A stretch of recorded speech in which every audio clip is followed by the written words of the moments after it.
Hey, NT5104 students, it's Dr. Beer. I hope that y'all are having a great class day, and thank you for being flexible with me on the layout of how we do our class. What I wanted to start with is an overview of the method that we're teaching you. At this point in the course, I think it's helpful to begin to show you kind of how the whole method fits together. And I may have mentioned this to you before, but I look at NT5103 and NT5104 as, in essence, the same class. They are traditionally separated because in NT5103 we cover some disciplines that live on in their own right, but you can arguably state that what you learned in NT5103 is the beginning point for exegesis, and so I want to show you how it all fits together, and we'll come back to this, I think, on a regular basis. So let's rewind in NT5103 and go back to what we learned at the very beginning. The very first thing that I ever taught you was textual criticism. Now I'm going to abbreviate that as TC just to save myself a little bit of typing. But the argument we made is that you can't understand what a text means until you know what it says. And textual criticism is the art and science of establishing that. So TC is definitely part of the exegetical process, and we're going to ask you to do that as part of the papers you're going to do in this class. The second thing that we learned, and we could really put this in any order, we learned about grammatical analysis. I'll just say grammar.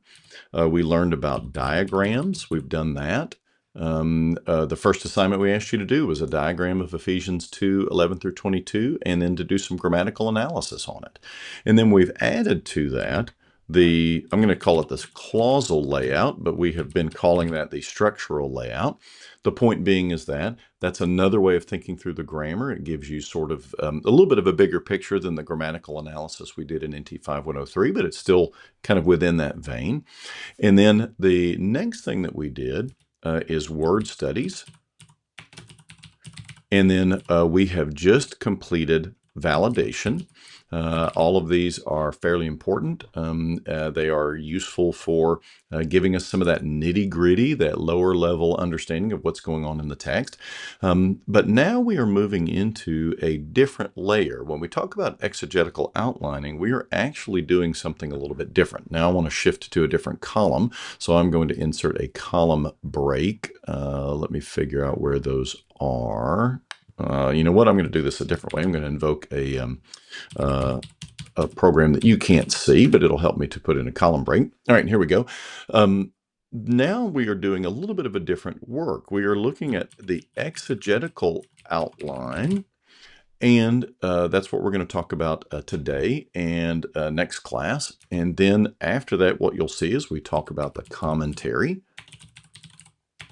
And then you could even argue that beyond that, one of the things that we're going to ask you to do for the paper that we're going to talk about only briefly is a translation. And this translation is going to be very interpretive. It's not literal, it's more dynamic. If you think about the method that we're showing you, it divides into, in essence, two places. On the left, we've got things that we could put underneath the rubric of analysis. We're looking at details, lower level elements that are very important for understanding how the little bits and pieces of the Greek text work. TC tells us the reading of the text, grammar, diagrams, clausal layout. That shows us the way the words connect and the clauses connect. The word studies talk about the meaning of the word. Validation deals with very particular problems, and we're working those through in a very analytical way. But then over on the right, we now have things that are a bit more synthetic. So we're dealing with synthesis here. So for example, the minute we go into the exegetical outline, we are going to wed to the details that we have learned our overarching thoughts on the passage, and we're going to begin to see things as a whole. You could make an argument that the exegetical outline does both of those things, and I think that's fair, but for the purposes of this illustration, we will consider it a synthetic exercise that is built on the details.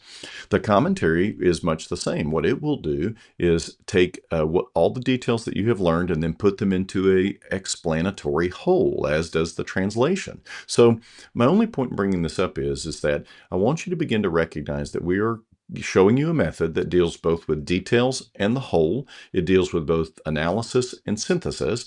It's important to know that so that you'll know where each task fits. And today we're talking about exegetical outlining, which is beginning to move towards synthesis as it works through the details of the text. Now, I'll talk about this a little bit more in length as we continue the class, but I wanted you to know that for today before we got started on exegetical outlining.